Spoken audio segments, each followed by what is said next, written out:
Okay, I am Dr. Weiss, and my presentation today is on Romanticism, landscape, literature, and art. So I'm going to be talking about Romanticism, and as I've spoken before with other literary genres, Romanticism is a literary genre. Some scholars believe that we are still sort of living in the Romantic period. When I say Romanticism, I'm not talking about romance and love. Now that can be a part of Romanticism, but Romanticism is a literary genre, and there's a series of characteristics that scholars have identified during this literary genre. It's also an artistic genre, a philosophical genre, a social genre, and other sorts of things that are characteristically considered romantic. The period historically has been considered from 1798 to 1832, with the publication of Samuel Taylor Coleridge's and William Wordsworth's lyrical ballads, and with the death of Goethe and Sir Walter Scott. But like all literary genres, these are finite periods of time that we should only use as a very broad gauge. A literary genre does not necessarily start at a certain period of time and end in another period of time. And it also is different in different parts of the world, or here primarily in different parts of Europe and America. A broader understanding of the date, of the historical dateline of Romanticism might be from the 1770s to the 1850s, or even from the middle of the 18th century. So again, 1798 was the first edition of Lyrical Ballads by Wordsworth and Coleridge. And this, in Lyrical Ballads, Wordsworth and Coleridge wrote in their preface and sort of outlined their understanding, the basic tenets of Romanticism as it applied primarily to their poetry. And Lyrical Ballads was a collection of poems, the first half by Wordsworth and the second half by Coleridge. And again, in a very sort of narrow understanding of Romanticism in 1832, the deaths of both Sir Walter Scott and Goethe.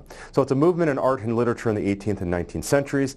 As I said, in different parts of Europe and in America, Romanticism lasted a little bit longer. So perhaps in America, American Romanticism lasted into the 1840s and 1850s.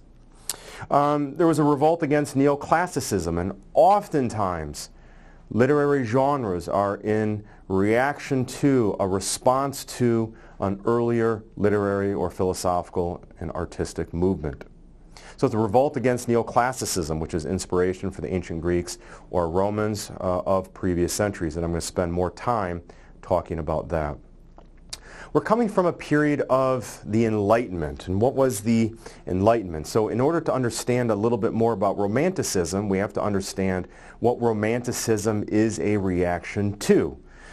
The Enlightenment was a period of time that favored science and logic and control, reason, analysis. Romanticism was a reaction against that, and we'll see how that plays out. The German poet Friedrich Schlegel was given credit for first using the term romantic to describe literature as, quote, literature depicting emotional matter in an imaginative form, unquote. So 6 primary characteristics define Romanticism, and then I'm going to go through and provide characteristics within these 6 sort of major tenets that describe Romanticism: imagination, nature, symbolism and myth, individualism, the everyday and the exotic, and the romantic spirit. And you'll see throughout this presentation, as I have always done, there's a variety of images and paintings and whatnot, and at times I'll stop and sort of explain why I have some of those images. And we're also going to look at specifically at some paintings and spend some time maybe doing a little bit of analysis and unpacking them. So characteristics: subjectivity and an emphasis on individualism, spontaneity, freedom from rules, solitary life rather than life in society. Romanticism was a reaction against, in many ways, technology and order and consumerism and industrialization. In William Wordsworth's poem, Lines Composed Above Tintern Abbey, he goes to Tintern Abbey after 5 years of being absent, after being in the city. And there's this dichotomy between rural life and nature and the life that most people are living or that he's writing about in terms of the urban environment, crowdedness. And oftentimes I think it's interesting for us to contextualize when we think about our lives and our cities and globalization in the 21st century. And we think, this is a very, very busy place. Well, 100 years ago, there were clearly less people. What about 200 years ago? What about 300 years ago? In sort of our modern moment, we think about those earlier periods of time and we say, well, there were less people and less crowding and all of that sort of thing. And yet, in the later part of the 18th century, William Wordsworth is writing about the dichotomy between the rural environment and the urban environment. The sorts of things that he criticizes about the urban environment and the things that he embraces in the pastoral, in the rural, in nature. There's a love and worship of nature, a fascination with the past, especially the myths and mysticism of the Middle Ages.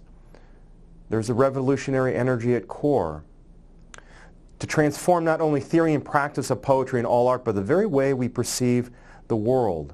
This is a new system of belief. It's not just a style of writing or a style of art. This is a new system where the Romantics were understanding the world in different ways. And this characteristic of interiority and exteriority, I think, transcends any one particular characteristic, transcends, let's say, nature, and I'm going to talk about that here in just a moment. But the understanding of how the outside world, the world that exists outside of self, and how it might reinforce or constitute or reflect or be antagonistic against the interior world. What are the constituents of subjectivity? Do we see those in the outside world? Or does the outside world work against our true self? Whatever that might mean. Imagination, the supreme faculty of the mind. The Romantics tended to define and present the imagination as the ultimate shaping or creative power, the approximate human equivalent of the creative powers of nature. That the imagination is dynamic and active rather than a passive power. The imagination wasn't just something that people, were daydreaming to sort of escape the humdrum of the daily life.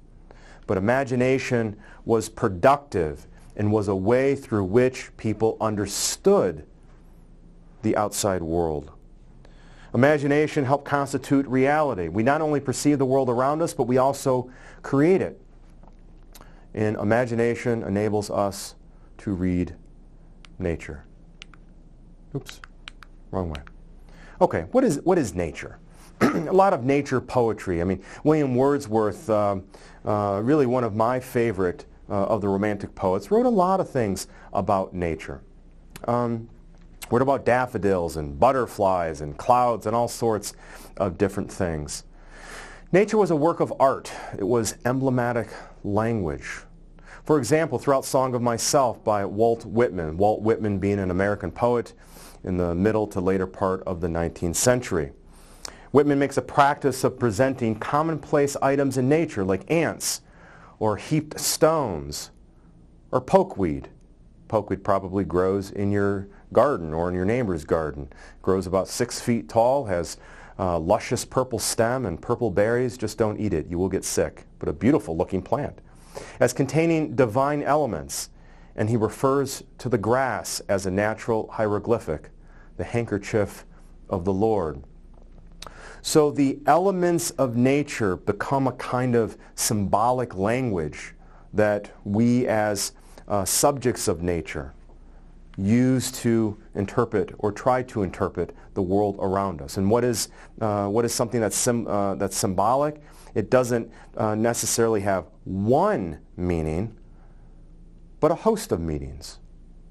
And this is how nature might operate. Nature is a healing power. It's a refuge from the artificial constructs of civilization, including artificial language. Again, returning to my example of Wordsworth, lines composed above Tintern Abbey, this is a place that he had been to 5 years ago, a place that he had been to earlier in his youth. And this was a place that he went to to heal, to gain perspective. Is this something that's relegated to the 18th or early 19th century? Not at all. And this is where I think, in many ways, Romanticism is very modern. And when I said earlier that some scholars think we still live in the Romantic moment, I would in part agree with that. Romanticism leads to, in part, transcendentalism. Aspects of particularly American transcendentalism, I think, intersect British Romanticism. The 19th century was the birth of environmentalism, John Muir and Henry David Thoreau. So I think there's an intersection here. The organic rather than the scientific or rationalist view against mechanical laws. The Romantics were less interested in breaking down nature into its constituent scientific parts, but rather sort of understanding it in a metaphysical way. Romanticism displaced the rationalist view of the universe as a machine, the deistic image of a clock, with the analog of an organic image, a living tree. Mechanical versus organic, the clock versus the living tree. Accuracy of observation is unimportant.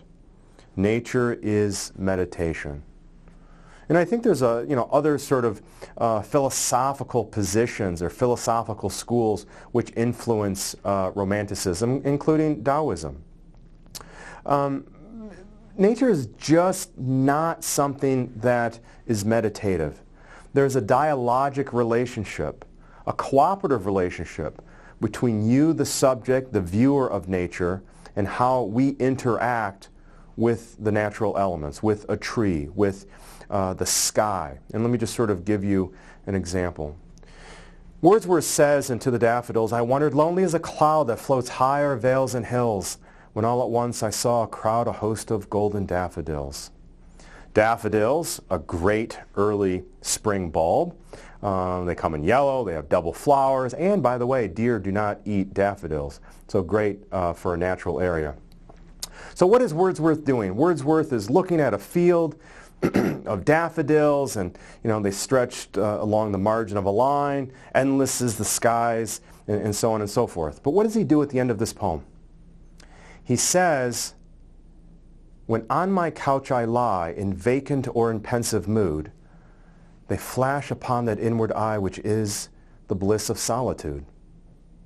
What is he doing? So he's not just contemplating the beauty of this field of daffodils, but rather the experience of viewing the field of daffodils moves from exterior observation into the interior world.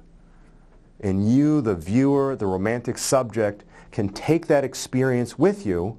And when, according to the speaker in this poem, when the speaker is in a vacant or in pensive mood, just laying around in the house, the experience can flash upon you and have meaning.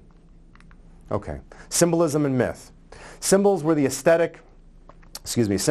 human aesthetic correlatives of nature's emblematic language, of the desire to express the inexpressible, the infinite, through the available resources of language that led to symbol at one level and myth as symbolic narrative at another. Understanding myths as a way to understand current problems, social, psychological, political. Heroes of myth were like the romantic hero. Okay, so what is this about? What are myths? Well, we don't have time to sort of explicate all of the various definitions of myths, but myths help. Maybe a very simplistic definition of myth is myths are stories that help communicate cultural values. Myth is a highly symbolic story that is open to interpretation.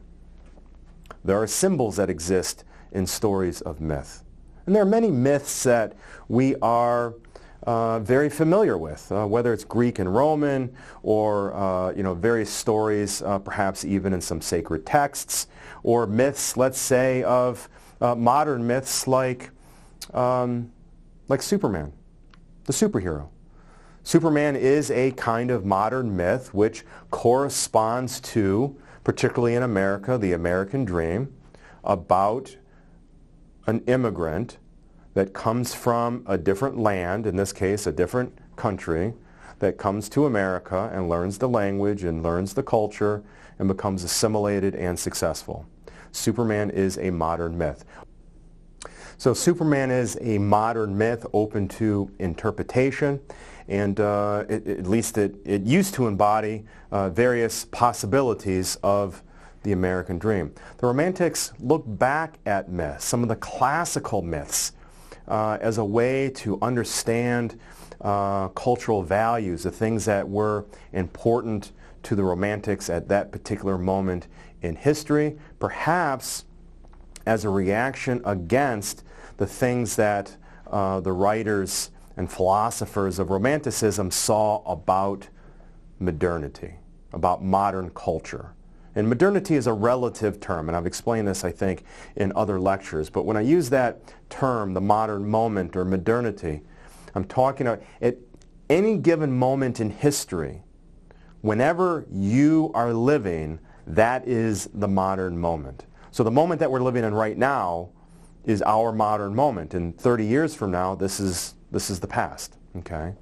So the Romantics saw in their moment of modernity, in their moment, their modern moment, they look back on these symbols as a way to both embrace perhaps more traditional values that they saw that were important to understand their particular historical context. Okay. Individualism, the romantic hero, the importance of the individual, the unique, the eccentric, literary types, the hero artist, types from Prometheus, which I'm going to talk about in a later lecture as it relates to the title of Mary Shelley's Frankenstein. To Captain Ahab, the sort of monomaniacal character in Herman Melville's Moby Dick, an excellent text. From Cain to the Ancient Mariner, Samuel Taylor Coleridge, Hester Prynne, Hawthorne's The Scarlet Letter, I highly recommend it, The Poet and the Traveler.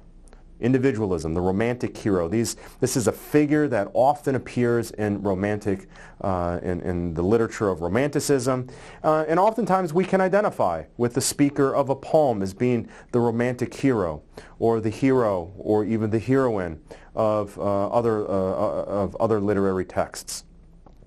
Boldness versus the preceding age's desire for restraint. The Enlightenment, order, science, constraint, Romanticism, boldness, emotion, feeling, free experimentation in terms of even literature or art or music, free experimentation versus the rules of composition, perspective, genre, and decorum. Again, a reaction against institutional or codified sets of rules. Promoted the conception of the artist as inspired, the creator versus the artist as technical master. William Wordsworth has a very famous quote by William Wordsworth pertaining to the craft of poetry that that the poet or poetess wrote with the spontaneous overflow of emotion. The spontaneous overflow of emotion. So you see something that's inspiring, you sit down and you write the masterpiece poem. Yeah, that doesn't exactly happen that way. Maybe some of us write our essays that way. We sit down and with some sort of inspiration write one draft and say it's a masterpiece. I assure you, your essays are not masterpieces. And Wordsworth did not sit down and write a poem and say, I'm all done.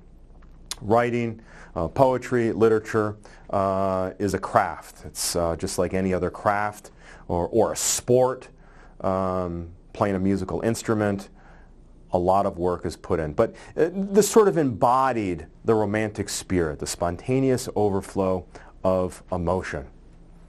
Romantics generally rejected absolute systems, philosophy, or religion in favor of the idea that each person and humankind collectively must create the system by which to live. Just a moment ago I used the word, I brought up the concept of institution. Cultural institution, religious institution, even a familial institution. These are things that oftentimes the Romantic or in Romantic literature is a reaction against. I am not going to take, let's say, this doctrine of theology without exploring.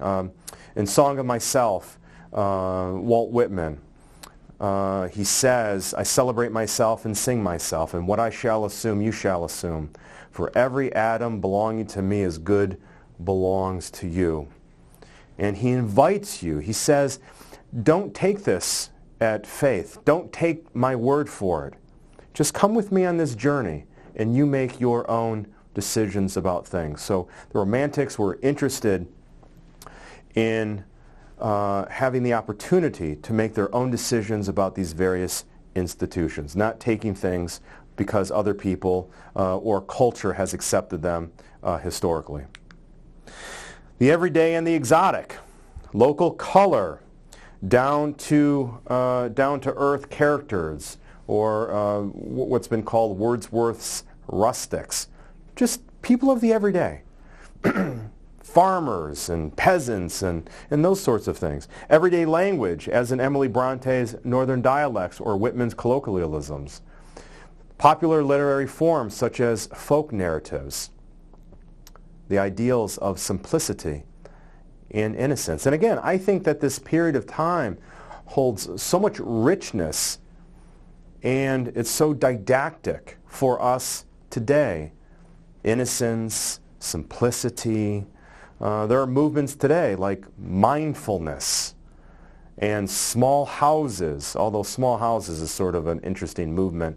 It has, in the last 10 years, been real popular, but I've read some research lately that small houses can create some psychological distress, and perhaps some of us have been experiencing that of late by being in our houses for so long. The language of common men, not an artificial poetic diction. The language of the Romantics was the language that people used in the everyday. It was democratic. People could read it, they could understand it, they could identify it. This was not about, let's say, going back to a little bit about the heroes. This is the everyday. This is not Achilles and Odysseus, Hector. This was about, oftentimes getting up in the morning and plowing a field. The beauty of doing simple things. Children, for the first time, were presented as individuals and often idealized as sources of greater wisdom than adults. What does this mean? Well, we have, sort of an idiosyncratic expression, I suppose. Children should be seen and not heard. Perhaps you have been the victim of one of these suggestions. Children, up until the Romantic period, were really considered just, keep quiet. Get into adulthood.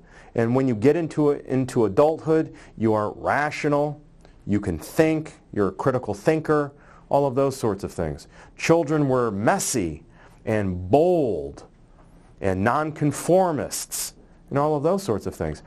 In the middle of the 18th century, the Swiss philosopher Rousseau wrote Emile. And in this fairly large text, which I would recommend, very interesting deliberation on children, that we should pay attention to children, that we've lost, and this would also correspond or sort of be the furnace, if you will, of some of the thinking of Wordsworth and other Romantics, that childhood, that as we've moved into adulthood, we've lost the innocence of childhood. We've lost the curiosity of being a child. In Rousseau's Emile, he wrote about the importance of breastfeeding. This was new. Nobody had really been an advocate of breastfeeding, or I should say wrote about it in a philosophical text. But he placed a value on the relationship between a mother and her child and on breastfeeding. This was a different way of perceiving the importance of children. The concept of the beautiful soul in an ugly body, Victor Hugo's Hunchback of Notre Dame and Mary Shelley's Frankenstein. And we have a couple of images here. One is from one of the classic movies made on The Hunchback of Notre Dame, and the bottom image is, I think, from a Dark Horse comic. Actually, I think it's from Hellboy, who's a Frankenstein type of character.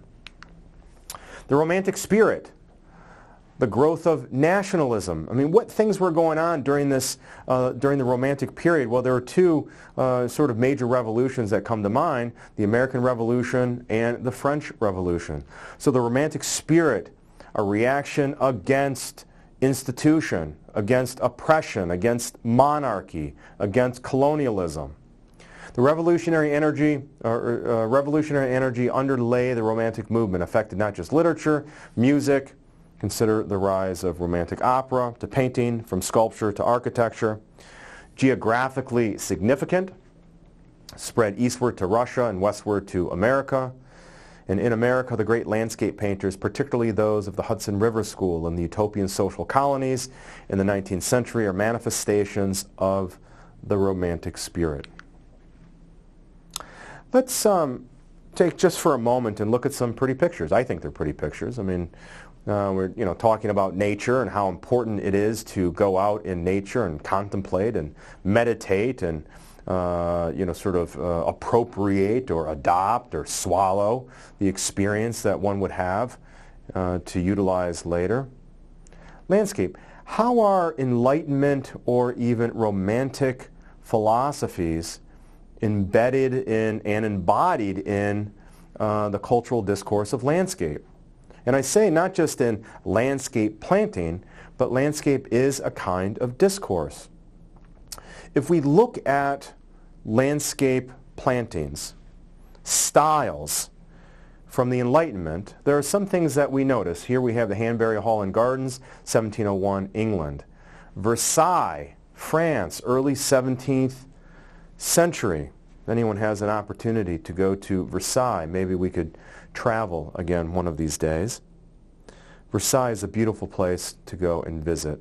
As I've said before also in the past, I used to do a lot of things BC, before children, and I've had an opportunity to visit some of these gardens.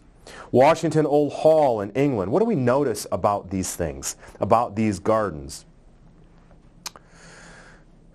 Formal box hedges, formal yew hedges, geometric patterns. This style of landscaping corresponds to Enlightenment ideals. If the Enlightenment is about control and restraint and domination, well, what better way to show that, to represent, to manifest those characteristics in landscape than by having a formal landscape planting, or to maintain it in a formal way. Humans' domination over nature, it creates a hierarchy, and this is embodied in the way with which these landscapes are designed and maintained. Boboli Gardens, Rome, Italy. Many years ago, many years ago, I had an opportunity to visit Boboli Gardens. I would definitely put it on our list. In Hetlu Palace, the Netherlands, we see, whether it's in Italy or the Netherlands or in France or in England, this period of time where the plants are maintained in a strict, symmetrical, formal fashion. Again, the embodiment of human progress over the natural world. When we get into the 19th century, I think we can notice we don't have to be horticulturalists or theorists in landscape history and whatnot, but we can see here the differences in the ways that these landscape plantings are designed and maintained to the 19th century. Munstead Wood, England, late 19th century. Villa Borghese, the 19th century. Rome, Italy. We can see that these are more open. They're more of free expression, looser, if you will, pastoral. We can see ourselves. There's pathways to go into nature, and nature comes out to greet us. The bed lines are a little bit more porous. They are a little bit more amorphous. The Temple of Neptune at Sherrington Park, Norfolk, England. Central Park, New York, designed by Calvert Vaux and Frederick Law Olmsted. If you have an opportunity, if you haven't already done so, to visit Central Park, it's such an important architectural and garden treasure, really, in New York City. I've been to it several times. This is about the immersion, the experience of moving into a landscape green space, and in particular, being in an urban environment in Central Park. Let's look at Romanticism or pre-Romanticism in art, and we can then also see these changes. Gainsborough's Mr. and Mrs. Andrews from 1749, pre-Romanticism. What do we see here? We see, can you move your hand that way, and can you reposition that rifle? And your foot is okay, but just move it maybe an inch or two to the left. This is a kind of portrait. It's rigid. It conforms to geometric positioning, geometric spaces. We see the woman, Mrs. Andrews. Her dress is flared out in a geometric fashion. Can you move your hands? Can you place one over the other? No, just tilt your head just a little bit. The composition is classical or geometric in many ways here. Mr. and Mrs. Andrews occupy the space on the left underneath what I believe to be an oak tree, a little bit difficult to tell from the painting. The space on the right, you have geometric lines moving out into the background. The eye is led by these lines of wheat into an open space. Now, you say, well, this is a very, this could be a pastoral vision here. This is nature. They're under an oak tree, let's say, and oak trees are very important in the United States. They, support over 500 different caterpillars, larvae of moths and butterflies and things like that. So this is out in nature? Maybe. What is a farm field? Now, we have, in the Midwest here, wheat, which is not native to the United States. But, oftentimes, when we're driving up north and we see orchards, or we see wheat fields or barley fields or whatnot, we think this is, beautiful. This is very emblematic of being in the country. But this is also representative of domestication. What was in this field before Mr. and Mrs. Andrews? Maybe not one oak tree, but maybe a forest of oak trees. And oak trees are often found, at least in Michigan, in an oak beech system. So maybe there are beech trees. Where are the beech trees? Where's the forest? Where's the animals? All of those sorts of things. So in looking at this example of pre-Romantic art, while it seems like we are out in nature, this is also, or I'd say more so, the story of how nature was domesticated, along with using classical, institutional understandings of composition in color and form. Pre-Romanticism. In Jacques-Louis David's Oath of the Horatii and Death of Socrates, we have coloration, which is, I think, reminiscent of the 14th century Dutch masters. We have figures here that if you try to put yourself in these positions, they don't really seem all that natural. In the image on the left, Oath of the Horatii, the soldiers are receiving some sort of praise, some sort of ritual is taking place. Not a very comfortable position.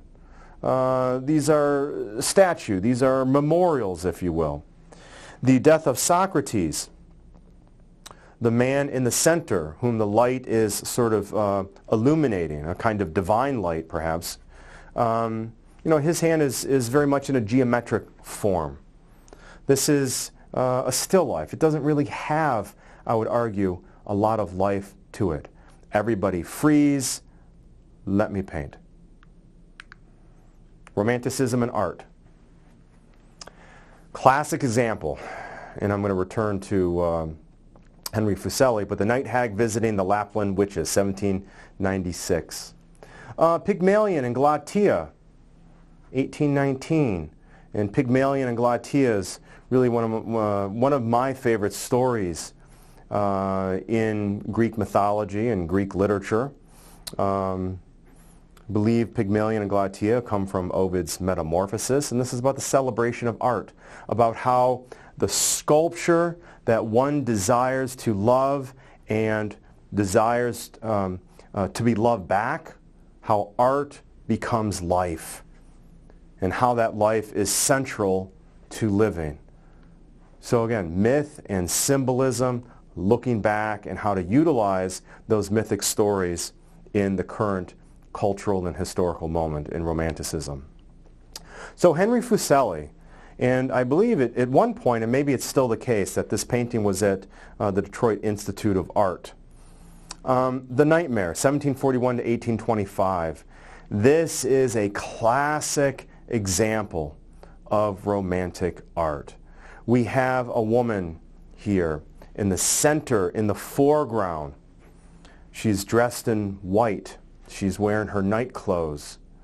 And she is in a very vulnerable position, sleeping. White representing perhaps innocence. The clothes that she is wearing, very soft looking, makes her very vulnerable. And when you are sleeping, you are just simply vulnerable, I think, to begin with. You don't want to have any sort of audience. You have shadows all around the borders, the edges of this painting. In terms of composition, the scene in this painting is not contained by the edges of this painting. There's more going on in the outer edges. In the painting, we see the drapery or blankets that reinforce the sort of drapery effect of the woman's clothing. But in terms of colors, they stand in contrast to that. We have some earth tones, but we also have red, a dark red, like blood. What else do we have here? Well, I'm not skipping over the obvious. We have this nightmarish figure sitting on top of this woman. Well, first of all, what do we do when we sleep? Well, we dream. Or we could have a nightmare. Now, this is a conversation perhaps for another time, but in terms of thinking about the differences between dreams and nightmares, maybe thinking about classic psychoanalytic theory and how Freud understood the dream process in terms of condensation and displacement. But a dream is supposed to protect sleep. What is this woman doing? This woman is sleeping. The painting is entitled A Nightmare. So I think this opens itself up for all sorts of different interpretations. We as the viewer in this painting, I think, are very much a part of the experience or our understanding about what is going on in this painting. We might look at this and see this hyper-masculine monster type of figure who's in a position to perhaps even rape this woman. That's our understanding of this image as a nightmare. And yet the woman is sleeping. Now, there are other arguments to that. You could say maybe she's just unconscious, but let's say she is sleeping, because that would relate, I think, to the nightmare. Okay, so let's let me just take a step back. We have this monster-like figure. What is this monster-like figure doing? He's looking at us. Is he surprised?